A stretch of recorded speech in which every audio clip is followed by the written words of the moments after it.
Have you ever wondered what people used before toilet paper existed? It sounds like a strange question, but for almost all of human history, nobody could walk into a store and buy a roll of soft white paper. Toilet paper is actually a very recent invention, yet humans have always faced the same problem. So what did ancient people do? The answer is surprisingly creative. Depending on where they lived, people used leaves, moss, grass, water, stones, shells, sticks, cloth, and even snow.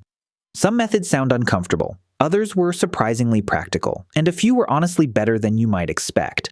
Let's go back to the beginning. For most of human history, people lived as hunter-gatherers. They traveled through forests, grasslands, deserts, and mountains. When nature called, they simply walked away from camp and used whatever was available nearby. In forested regions, large leaves were one of the most obvious choices. Leaves were free, easy to find, and disposable. Ethnographic records from many parts of the world show that people continued using leaves well into modern times wherever toilet paper was unavailable. But leaves weren't always safe. Imagine accidentally grabbing poison ivy. That mistake could make a very bad day much worse. Because of this, people learned which plants were suitable and which were dangerous. Knowledge about useful plants wasn't just important for food and medicine. It was important for everyday hygiene too. In colder and wetter environments, moss became a popular option. Moss is soft, absorbent, and often grows in thick cushions. Historical sources from northern regions suggest that moss was commonly used for personal cleaning. Compared to rough leaves or sticks, moss was probably one of the more comfortable solutions available. Grass was another common material. A handful of long grass could be gathered almost anywhere. It wasn't luxurious, but it was available. And availability mattered more than comfort. Near coastlines, some people used smooth shells or shell fragments. Archaeologists and historians believe that shells were used for cleaning in certain coastal societies. While the exact details are often difficult to verify, the idea makes sense. Shells were abundant, durable, and easy to find. But nature wasn't the only source of solutions. As human civilizations became larger and more organized, people developed different methods. In ancient Rome, public toilets were common. Some of them could accommodate dozens of people at the same time. There were no private stalls. People sat side by side, talked, conducted business, and shared news while using the restroom. And when they were finished, one cleaning tool associated with Roman public toilets was called a sponge on a stick. Ancient texts describe a sea sponge attached to a wooden handle. The sponge would be rinsed in water, often mixed with vinegar or salt, before being used again. To modern ears, that sounds unpleasant. Very unpleasant. But for the Romans, it was a practical solution in a world without disposable paper products. Historians still debate exactly how widely this tool was used and how it was shared, but ancient sources clearly mention its existence. Meanwhile, in many parts of Asia, water became the preferred method. In fact, water has been used for personal hygiene for thousands of years and remains the primary cleaning method for billions of people today. Why? Because water cleans effectively. Many ancient cultures developed routines involving water, small containers, or flowing streams. Unlike disposable materials, water did not need to be gathered, stored, or replaced. As long as a clean source was available, it could be used again and again. This approach survived not because of tradition alone, but because it worked. In some regions, cloth was another option. Reusable cloth pieces could be washed and used repeatedly. Wealthier households were more likely to have access to extra textiles. While this method required maintenance and cleaning, it offered a reusable alternative in places where suitable natural materials were scarce. Then there were the environments where almost nothing was available. Imagine living in a rocky landscape with few plants, or a frozen region covered in snow. People adapted. Historical accounts from northern climates describe the use of snow for cleaning.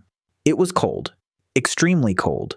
But when temperatures remained below freezing for much of the year, snow was abundant and easy to obtain. In some areas, smooth stones were also used. This sounds uncomfortable today, but people often selected stones that were rounded by water or weather. Again, the goal wasn't luxury. The goal was solving a practical problem with available resources. And that theme appears over and over throughout history. Humans use what they have, not what they wish they had.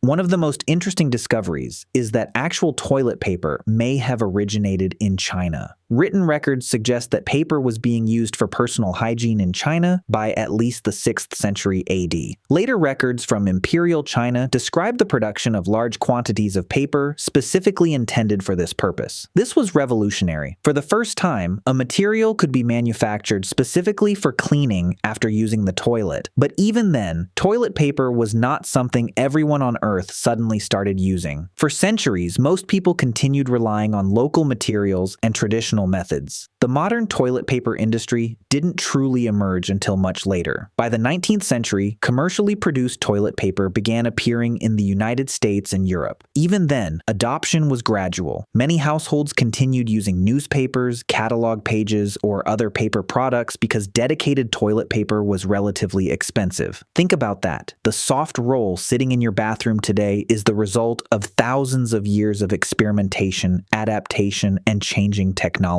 But every method tells us something important about human history. People are incredibly adaptable. Whether they lived in a rainforest, a desert, a frozen tundra, or a crowded ancient city, they found solutions using the resources around them. And perhaps that's the most interesting part of the story. The history of toilet paper isn't really about toilet paper. It's about human ingenuity. Because long before factories, supermarkets, and modern plumbing existed, people still faced everyday challenges. And just like they always have, they figured out a way to deal with them. One leaf, one sponge, one bucket of water, or one handful of moss at a time. The next time you see a roll of toilet paper, remember this. For nearly all of human history, that simple roll didn't exist, yet humanity managed just fine.